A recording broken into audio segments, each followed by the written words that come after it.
Hello everyone and welcome to the lab on standing waves. You can see in the video right now that I have all of the supplies that you'll need for this lab. Of course, we have our iOLAB device with the string, we have our battery pack with 2 AA batteries, and we have our motor attached to a 9-volt snap-in connector.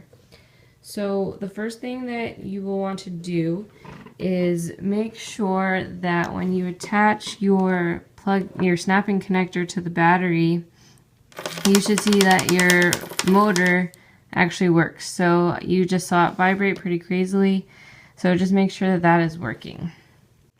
Next, what you want to do is you want to take one end of the string and attach it around the motor so that you have a nice knot tied around it and you're assured that the string won't come off of the motor.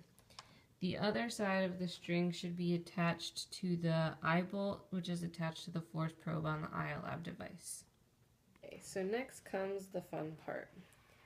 What we're going to want to do is hold the motor in one hand and attach your 9-volt connector to the battery in the other hand, so you're going to feel it start to vibrate. And so now it's vibrating. You're going to hold the iOLAB device with one hand and pull on it on the motor with the other hand. Now be careful, don't pull too hard. But what you'll be able to see is as you pull, you'll be able to see standing waves.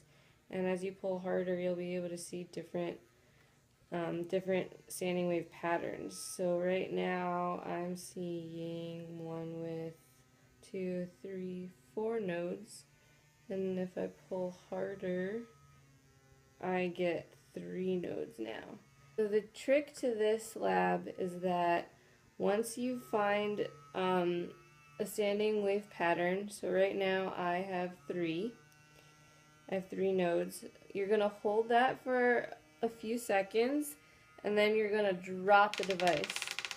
This is going to make it so that and then you're going to detach it, which is kind of hard. Okay. This is going to make it so that the force probe will read 0 once you drop the device. So once you see that the force probe goes back to 0, the section right before that will be the part that you want to analyze. So this is what some sample data will look like. This is for when I had 3 nodes. So you can see here, this is when I wasn't pulling on the device yet. And then you can kind of see these small little bumps. This is when I was starting to pull on it more and more. And then I got to the point around here where I was able to see 3 different nodes. Now in the video, I know it's hard to see the standing wave patterns, but I did attach some pictures from a top view. So that's what you'll be looking for. You'll be looking for the different node patterns where the wave doesn't look like it's moving at all. So this is the part that I saw the standing wave, and then right here is where I dropped it and it went back to 0. So that's how I know that this is the section of the plot that I want to analyze. So one of the things that I want to do is just go into analysis mode and highlight this section. You'll find what the mean value is and what the sigma value is. Another thing that you can do is to zoom in on that section. And so what you'll find is that when you zoom in enough, you see that it's sinusoidal waves. It's a pattern. And so I'm going to zoom out a little bit. But what you can do then is use the fast Fourier transform function, and I'm going to use the 1024 option.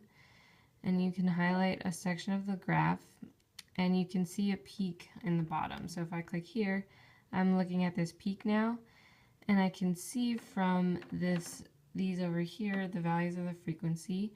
So this for me says 143.552 hertz. So I also want to note what that frequency is. So to recap, in the analysis section, what you will want to do is count the number of nodes that was created by the string. You're going to want to add 1 to that to find what the n value is. And then from there, For that n value, you want to find what the force is using the analysis tool. Then you want to use the FFT function to find what the frequency of the motor and of the string was at that standing wave pattern. From there, you can do some calculations. You'll be able to do this for n equals 3, n equals 4, and n equals 5.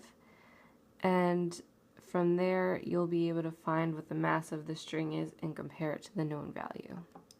I hope this all made sense. Good luck and have fun!